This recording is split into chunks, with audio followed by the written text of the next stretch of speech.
Sige po. Ayun. Okay, nakuhanan ko na, yes. Wait.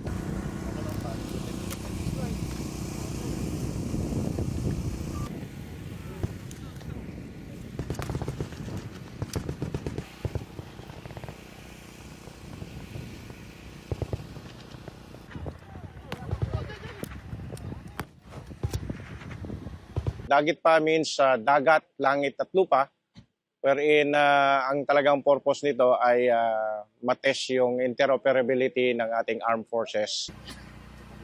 The first ACAB was able to seize. And then meron tayong scenario dito na may attack tayo ng chemical biological warfare. Meron kasi tayong mga equipment, isa rin sa showcase natin kung paano ang reaction ng ating mga kasundaluhan kung merong attack ng chemical biological warfare. Forces are postured in the area to allow the populace to regain normalcy. Why is it important for us to train? Yes, sir. Well, the mandate of the Armed Forces of the Philippines is to defend the territory and our sovereignty. Training for future operations is a natural activity of any armed forces. That is our commitment to the state and our commitment to the people.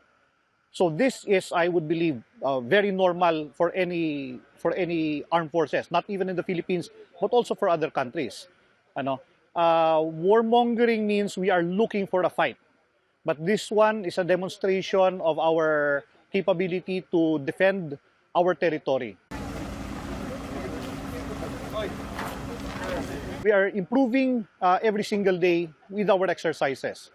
So every time we execute an exercise, whether it's unilateral or whether it's bilateral, we are in the process of learning from our own operations and also learning from our own shortfalls.